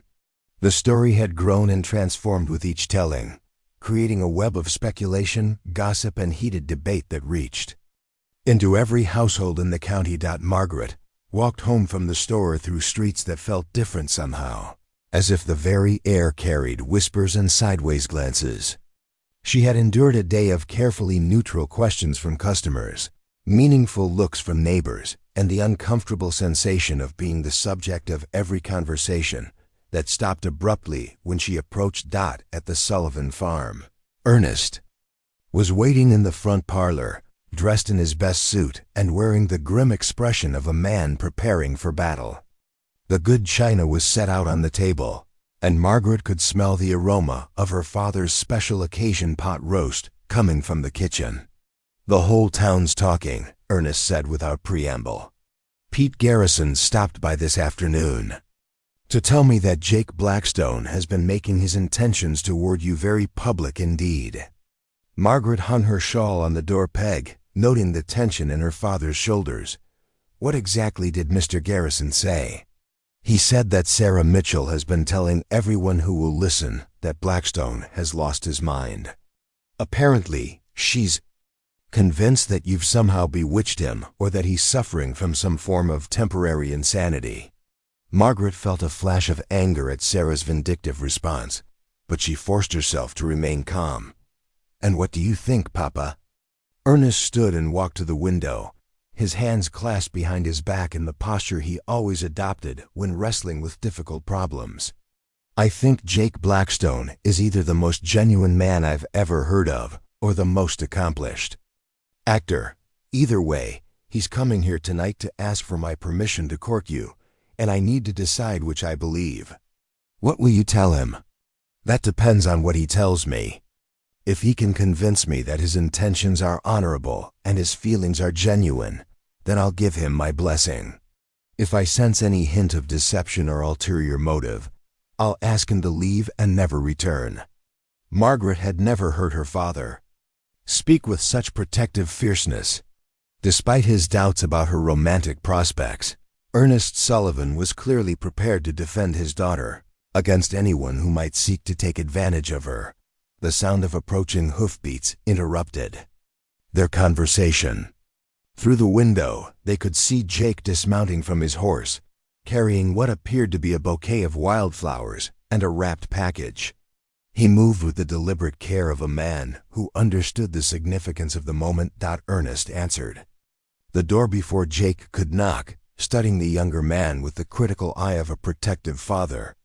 "Mr. Blackstone, please come in." Jake removed his hat and stepped into the parlor, his height requiring him to duck slightly under the doorframe.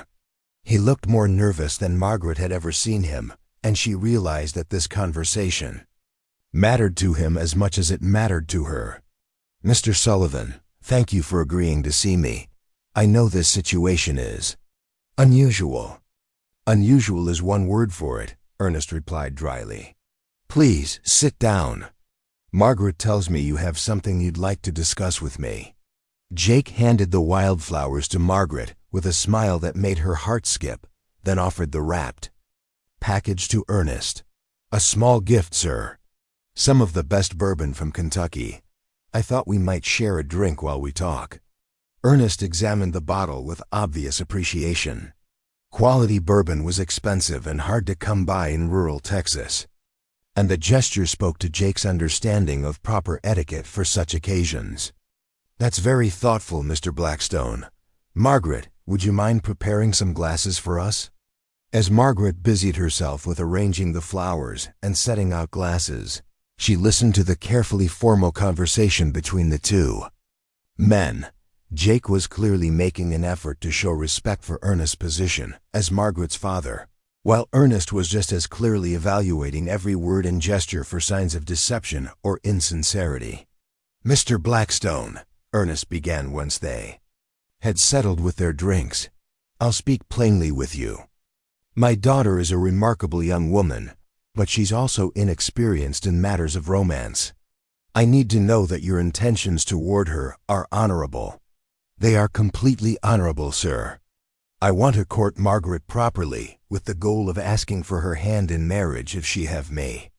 Ernest leaned forward, his expression intense. And why do you want to marry my daughter? What is it about Margaret that has captured your interest? Jake set down his glass and looked directly at Ernest, his voice carrying absolute conviction. Your daughter is the most intelligent, kind, and genuine person I've ever met. She has a way of seeing the world that makes me want to be a better man. When I'm with her, I feel like I found the missing piece of my life. And her appearance doesn't concern you? You understand that she will face social challenges because of her birthmark? Margaret felt her cheeks burn with embarrassment, but Jake's response was immediate and fierce.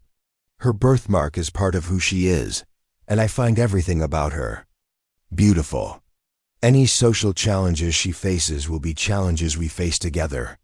I'm not ashamed of my choice, Mr. Sullivan. I'm proud of it.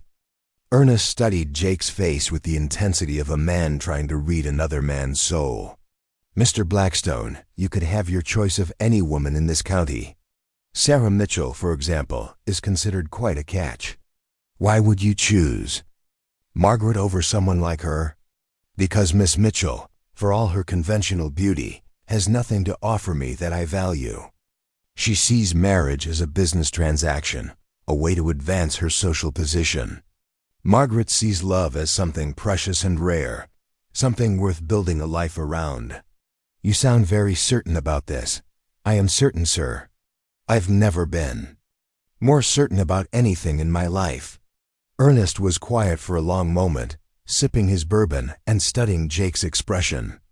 Finally, he turned to Margaret. And what do you think about all this, Margaret? Are you prepared for what a marriage to Mr. Blackstone would mean?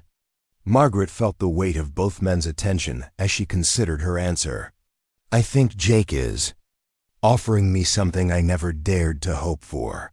The chance to be loved for who I really am, not despite my appearance, but including it. I'd be a fool to let fear keep me from accepting that gift. Ernest nodded slowly, then returned his attention to Jake. Mr. Blackstone, I need to tell you something about my daughter. Margaret has spent her entire life believing that her appearance would prevent her from finding love. She's accepted that belief so completely that she's never really tried to test whether it was true. I understand that, sir. Do you? Because what that means is that Margaret has no experience with the kind of male attention you're offering.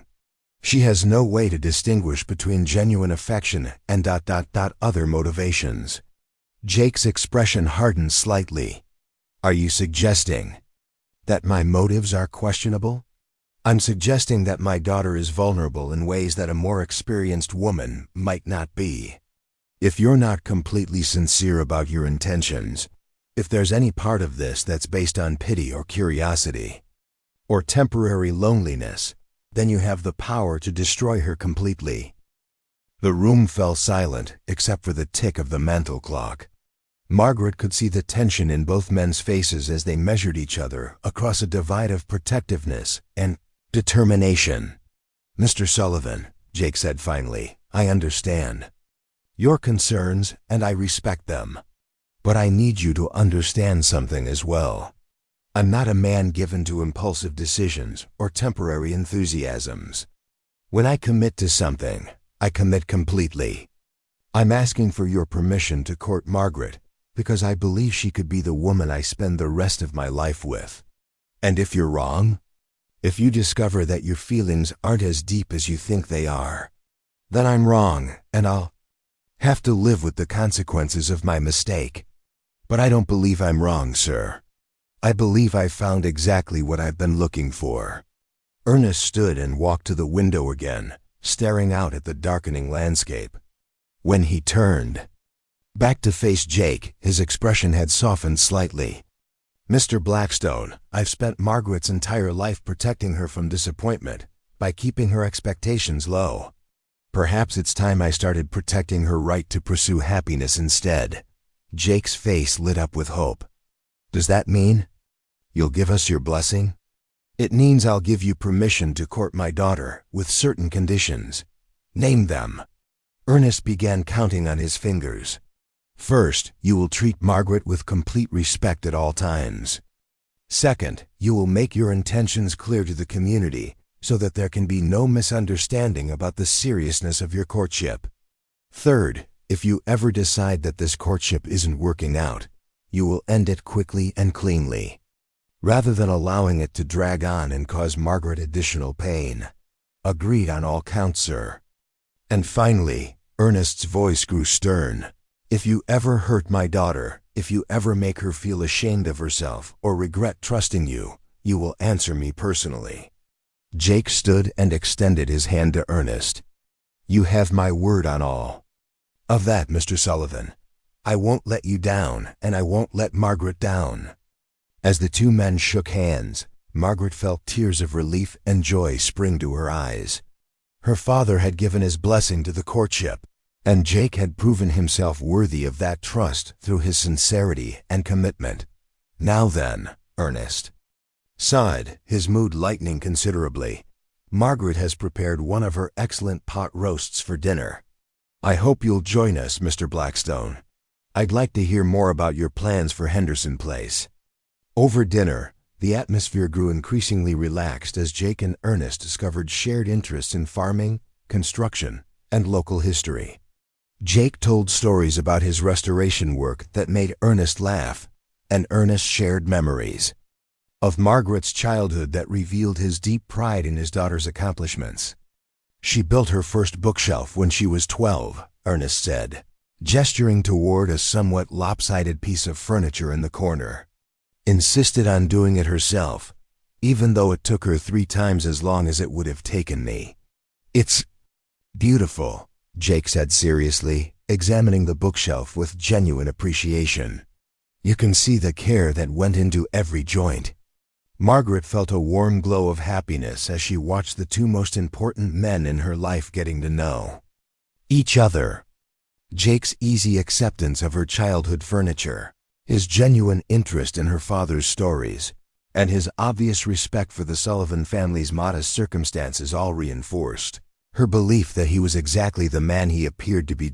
As the evening wound down, Jake made his formal request for permission to escort Margaret to church on Sunday.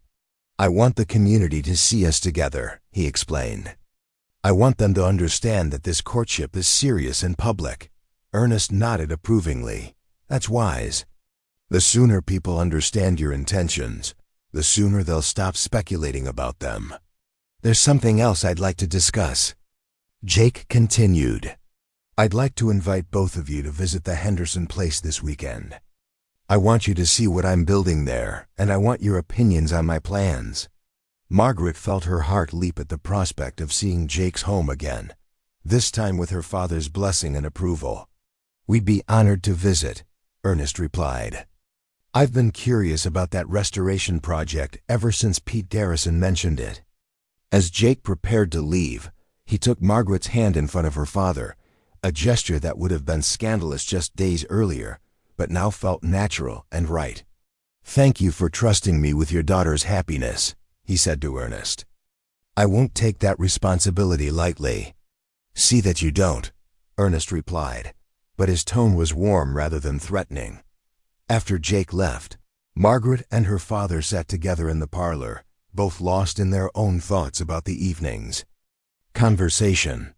"He's a good man," Ernest said finally. "I still think this situation is unlikely and unexpected, but I can't deny his sincerity. Are you happy for me, Papa?" Ernest looked at his daughter, seeing the joy and hope in her eyes that had been absent for so many years. "I'm terrified for you," he said honestly, "but yes, I'm happy for you. You deserve to be loved, Margaret, and it appears that Jake Blackstone is capable of loving you the way you deserve." That night, as Margaret prepared for bed, she reflected on how dramatically her life had changed in just a few days. She had gone from accepting spinsterhood as inevitable to being courted by a man who saw her as beautiful and worthy of love. Her father had gone from believing she was unmarriageable to giving his blessing to a courtship that would make her one of the most envied women in the county. Sunday church service was still 5 days away. But Margaret knew that the real test of Jake's commitment would come when they walked into that sanctuary together, publicly declaring their intention to build a life together, despite what anyone else might think or say. As she drifted off to sleep, Margaret allowed herself to dream about the future Jake was offering, a life where she would be valued for her mind and character, where her appearance would be seen as part of her beauty rather than a flaw to be overlooked, where she could build something lasting with a man who chose her not despite her differences, but because of everything she was. Sunday morning arrived with crystal clear skies and the kind of crisp autumn air that made everything seem sharper and more vivid. Margaret stood before her bedroom mirror, wearing the dress Mrs. Patterson had helped her create for this moment, a deep blue fabric that matched Mrs. Whitman's ribbon, now woven elegantly through her carefully arranged hair. For the first time in her life, Margaret looked at her reflection without immediately focusing on her birthmark. Instead, she saw what Jake saw: intelligent eyes, a warm smile, and the quiet confidence of a woman who had finally learned her own worth. Ernest appeared in her doorway, dressed in his finest suit. "You look beautiful, Margaret, truly beautiful." Through the front window, they could see Jake approaching in a polished buggy, clearly having made special preparations for this public debut. He wore a dark suit that emphasized his impressive stature, and Margaret noticed that several neighbors had found reasons to be working in their front yards, positioning themselves to witness this unprecedented moment. Jake's face lit up when Margaret emerged from the house. "You look absolutely radiant," he said, helping her into the buggy with the careful attention of a man who understood the significance of every gesture. As they drove toward town, Margaret was acutely aware of the attention their passage generated. People stopped their Sunday morning activities to stare, some waving with genuine warmth, others watching with obvious curiosity or disapproval. "Are you nervous?" Jake asked quietly. "Terrified," Margaret admitted, "but also excited. For the first time in my life, I'm not walking into church hoping to be invisible." The Millbrook Methodist Church sat on a small hill overlooking the town square, its white steeple visible from miles away. As they approached, Margaret could see that the usual Sunday crowd had swelled considerably. Word of their courtship had clearly drawn additional spectators, people who wanted to witness this unlikely romance for themselves. Jake helped Margaret down from the buggy with elaborate courtesy, then offered his arm with the confidence of a man who had nothing to hide. As they walked up the church steps together, Margaret heard the subtle murmur of dozens of conversations suddenly dropping to whispers. Inside the sanctuary, every head turned as they entered. Margaret felt the weight of countless stares, some friendly, some shocked, some calculating. Sarah Mitchell sat in the front pew with her family, her face a mask of barely controlled fury. The Whitmans beamed at them from across the aisle. Mrs. Whitman looking delighted that her prediction about Margaret's worthiness had proven correct. Jake led Margaret to a pew in the center of the church, positioning them where everyone could see them clearly. He sat close enough to her that their shoulders touched, a subtle but unmistakable declaration of intimacy and commitment. Reverend Thompson began the service with his usual call to worship, but Margaret could sense that the congregation's attention was divided between the sermon and the couple in the center aisle. She noticed several women craning their necks to get a better look at her dress, her hair, and most of all, at Jake's obvious devotion to her. During the singing of hymns, Jake's deep voice blended beautifully with Margaret's clear soprano, creating a harmony that seemed to symbolize the unexpected perfection of their partnership. Margaret noticed Mrs. Henderson nodding approvingly from several rows behind them. The real test came during the social hour after the service, when the congregation gathered outside to exchange news and gossip. Margaret had always avoided this part of Sunday worship, hurrying home to escape the awkward conversations and pitying glances. Today, with Jake's arm linked protectively through hers, she found herself in the center of attention. "Margaret, dear, you look absolutely lovely," Mrs. Patterson gushed, clearly delighted with the success of the dress she had helped create. "And Mr. Blackstone, what a handsome couple you make." Tom Whitman approached with his mother, who looked much recovered from her recent illness. "Mr. Blackstone, Mother insisted on coming to church today, just to see you two together. She says she's never been happier to be proven right about anything. I told Margaret she deserved someone special," Mrs. Whitman said firmly, "and I'm delighted to see that the right man was wise enough to recognize her qualities." But not everyone was so welcoming. Margaret noticed a group of women gathered around Sarah Mitchell, their voices carrying just far enough to be heard. Shocking choice. Double quote. What could he be thinking? She must have some holdover. Him. Double quotes. Jake heard them too, and his response was swift and decisive. He led Margaret directly to the group, his expression pleasant but determined. "Ladies," he said with perfect courtesy, "I couldn't help but notice you discussing my courtship of Margaret. I wanted to make sure you understood my position clearly." Sarah's face flushed crimson, but she lifted her chin defiantly. "We were simply expressing surprise at your unconventional choice, Mr. Blackstone." Jake's smile never wavered, but his voice carried unmistakable steel. "Miss Mitchell, there's nothing unconventional about a man choosing to court the most remarkable woman he's ever met. Margaret is intelligent, kind, beautiful, and everything I could want in a wife. I consider myself extraordinarily fortunate that she's agreed to accept my attention." The group of women fell silent, clearly unprepared for such a direct confrontation. Margaret felt a surge of pride and love watching Jake defend their relationship with such unwavering conviction. "Furthermore," Jake continued, "I hope everyone in this community understands that Margaret will soon be my wife, and anyone who treats her with anything less than complete respect will answer to me personally." With that declaration, he guided Margaret away from the stunned group, leaving them to process the reality that their gossip and speculation had been firmly and publicly rejected. As they walked back to the buggy, Margaret felt lighter than she had in years. The worst was over. She had faced the community's judgment and emerged victorious, supported by a man who was willing to defend her against any criticism or disapproval. "That was magnificent," she whispered to Jake as he helped her into the buggy. "That was necessary," he replied firmly. "I wanted everyone to understand that you're under my protection now, and that I won't tolerate any disrespect toward you." The ride back to the Sullivan farm was filled with comfortable conversation about the morning's events, the positive reactions they had received, and Jake's plans for completing his house before winter. "There's something I want to ask you, Jake," said as they approached her father's property. "I know we've only been courting for a short time, but I'm already certain about my feelings for you." Would you consider becoming engaged to me at Christmas? I want to start the new year knowing that you've agreed to be my wife." Margaret's heart soared. "Yes, Jake, yes, I would be honored to become engaged to you."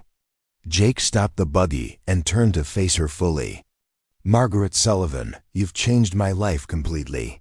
You've made me understand what it means to find someone who sees the world the way you do, someone who makes every day better just by being in it." He reached into his jacket and pulled out a small velvet box. "This was my grandmother's ring. I've been carrying it with me since our second conversation, hoping you might be willing to accept it." Inside the box was a simple but elegant gold band set with a modest diamond that caught the sunlight beautifully. It was exactly the kind of ring Margaret would have chosen for herself, meaningful rather than ostentatious, beautiful rather than flashy. "It's perfect," she breathed as Jake slipped it onto her finger. "Just like you," he replied, leaning down to kiss her gently. Later that evening, as the three of them sat around the Sullivan dinner table celebrating the engagement, Ernest raised his glass in a toast. "To my daughter Margaret, who taught me that sometimes the most unlikely dreams are the ones most worth believing in. And to Jake, who had the wisdom to see what the rest of us were too blind to notice." As they clinked glasses, Margaret reflected on the journey that had brought her to this moment. A week ago, she had accepted that she would spend her life alone, believing that her appearance made her unworthy of love. Today, she was engaged to a man who saw her birthmark as simply one part of the woman he adored completely. The harvest dance was still a week away, but it no longer mattered. Margaret had already won the prize that Sarah Mitchell had been so determined to claim. More importantly, she had learned to see herself through the eyes of someone who loved her, and that had changed everything. "You know what the best part is?" Margaret said to Jake as they stood together on the front porch, watching the sunset paint the sky in brilliant colors. "What's that?" "Tomorrow, I will wake up knowing that someone thinks I'm perfect exactly as I am. I've never had that before." Jake pulled her close, holding her against his chest where she could hear the steady rhythm of his heartbeat. "And I get to wake up knowing that the most extraordinary woman in Texas has agreed to spend her life with me. I'd say we're both pretty lucky." As Margaret looked up at the man who had changed her entire understanding of her own worth, she realized that her father had been wrong about one crucial thing. Fairy tales weren't just stories people told to make themselves feel better about impossible dreams. Sometimes, if you were brave enough to believe in your own worth, fairy tales came true in the most unexpected and wonderful ways. Up next, you've got two more standout stories right on your screen. If this one hits the mark, you won't want to pass these up. Just click and check them out. And don't forget to subscribe and turn on the notification bell so you don't miss any upload from US.